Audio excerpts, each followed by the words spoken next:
다음으로 이제 말씀드릴 오케스트레이션은 이 프롬프트 체인과 되게 비슷합니다. 이렇게 뭔가 앞단에서 분류를 하고 도구를 사용해서 결과를 만들어내는데요.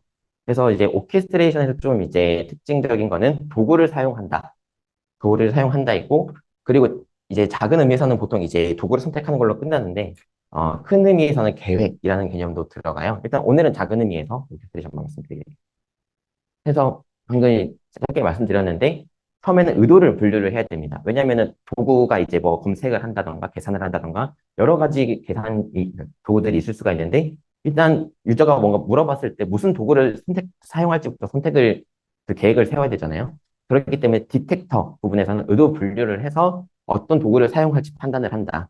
그리고 익세큐터 부분에서는 여기서는 이제 LLM이 들어간다기보다는 지금 이미 툴을 디텍터에서 의도 분류를 했으니까 그걸 가지고 API를 실행해서 결과를 가져온다. 그래서 execute 실행한다. 그러면 execute고요. 여기 나온 용어들은 이제 저희가 그냥 정리해 놓은 거라서 네. 그리고 컴플리터 부분에서 마지막에 앞에서 나온 API의 결과나 이런 것들을 가지고 답변을 생성한다. 라고 보시면 됩니다. 그래서 크게 세 가지 이제 구성으로 되어 있는데요. 이것을 이제 하나의 구성 예시를 들어가면서 보여드리겠습니다.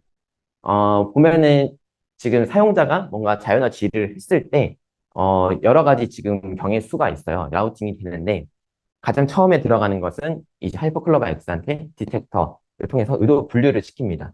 해서, 커맨드라고 말을 했는데, 결국 도구인 거죠. 어떤 도구를 쓸지 선택을 해서, 그 선택을 하면은 이제 지금 A, B, C 해서 이제 세 가지 도구가 지금 주어져 있는 건데요.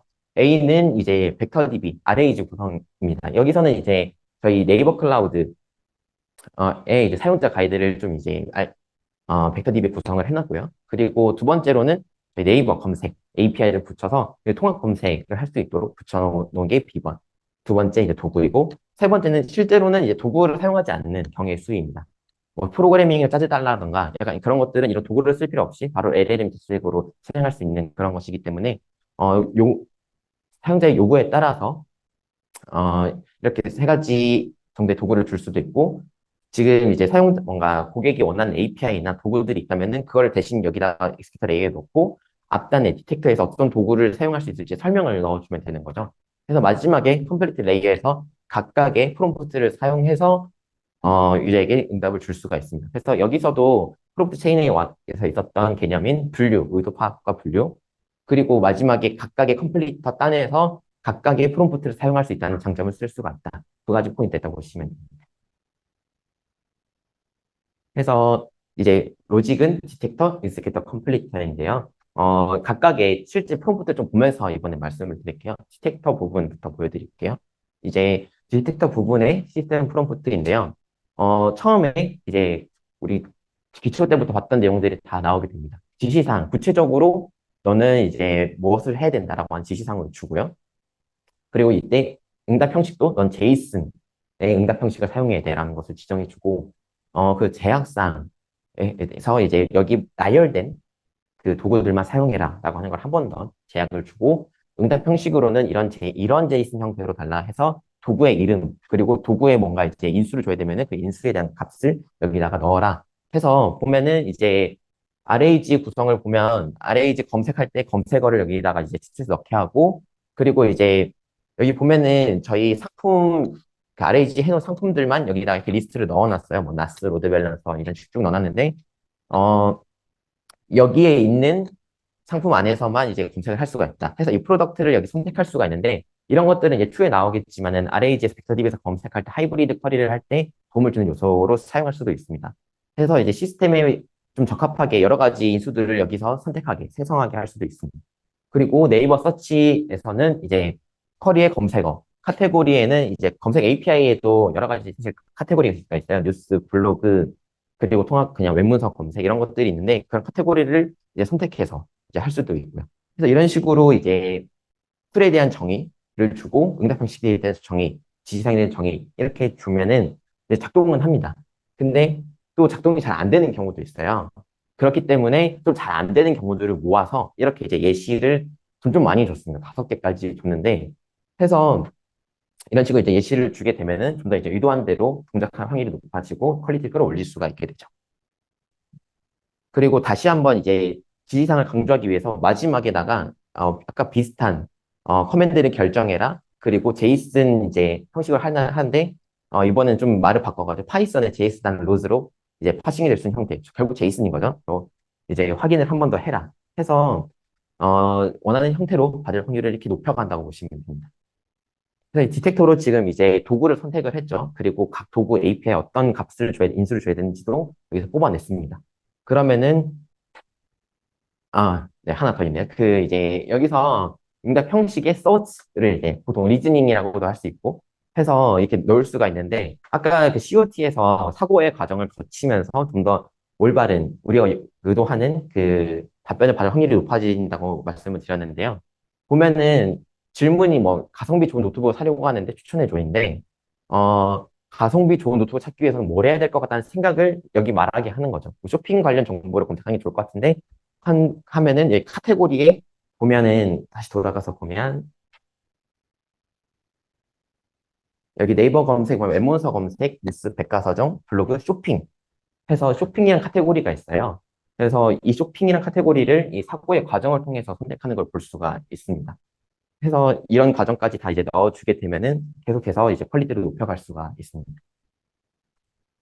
그래서 이제 유저 프롬프트의 형식인데요. 위에서 이제 보게 되면 어, 네, 여기 이제 예시에 보면은 질문하고 여기 실제로 이 부분 안에가 유저가 이제 질문한 내용이 오게 되고 응답은 이제 어시스턴트가 얘가 생성하는 부분이니까 놔두면은 어 이런 형식이 되도록 프롬프트를 이제 줘야 되는데 이전 대화 질문 응답 질문 부분은 아까 전에 이제 유저가 넣는 부분 저렇게 변수 처리를 해서 놓게 되면은 뭔가 질문했을 때 저기 들어가게 되고요.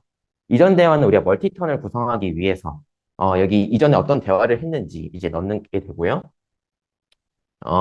예를 들어서 이런 거예요. 처음 이전 대화에는 대한민국 대통령은 누구야를 물어봤는데, 그 다음에 그냥 나이는? 이라고 하면은, 사람은 이제 이거 두 개 합치면은, 대한민국 대통령이 나이를 묻는구나라는 걸 이제 알 수가 있는데, 만약에 이전 대화에 이런 발화를 넣어주지 않는다면, 누구의 나이를 물어보는지 모르겠죠. 그래서 이전 대화도 같이 넣어줌으로써, 멀티턴, 이전의 맥락을 기억해서 그걸 기반해서 같이 대답을 할 수 있는 것까지 만들 수가 있게 됩니다. 네, 마지막에 이제 컴플리터인데요. 아까 보면 돌아가서 다시 보면은 컴플리터는 총 지금 세 가지 방향이 있어요. 여기서 보면은 RAG를 썼을 때 컴플리터, 그리고 네이버 서치 썼을 때 컴플리터, 마지막에 그냥 이제 자연어를 생성하는 컴플리터가 있고 각각의 따로 다 이제 프롬프트를 줄 수가 있는데요.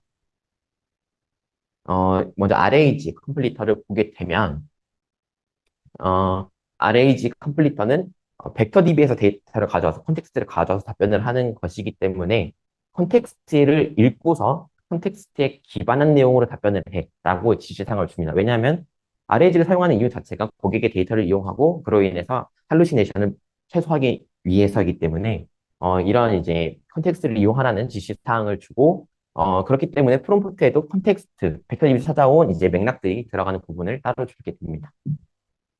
그 다음으로는 이제 네이버 서치 컴플리터인데요. 네이버 서치 컴플리터는 사실 RAG 컴플리터랑 비슷해요. 왜냐면은 RAG도 검색해서 검색 기반에 된 내용으로 답변을 주는 거고, 네이버 서치는 실제로 서치를 해서 온 내용을 기반으로 답변을 주는 거기 때문에, 비슷한 내용이 들어가게 되고, 대신에 이제 검색 기반으로 한 내용이 이제 컨텍스트에 들어가게 됩니다. 해서 이제 좀 몇 가지 이제 테스트 했던 결과들을 좀 이제 보여드릴 거예요. 그래서 이제 처음에 이제 RAG로 가는 케이스인데, 뭐 로드 밸런서를 사용할 때 고려해야 될 것.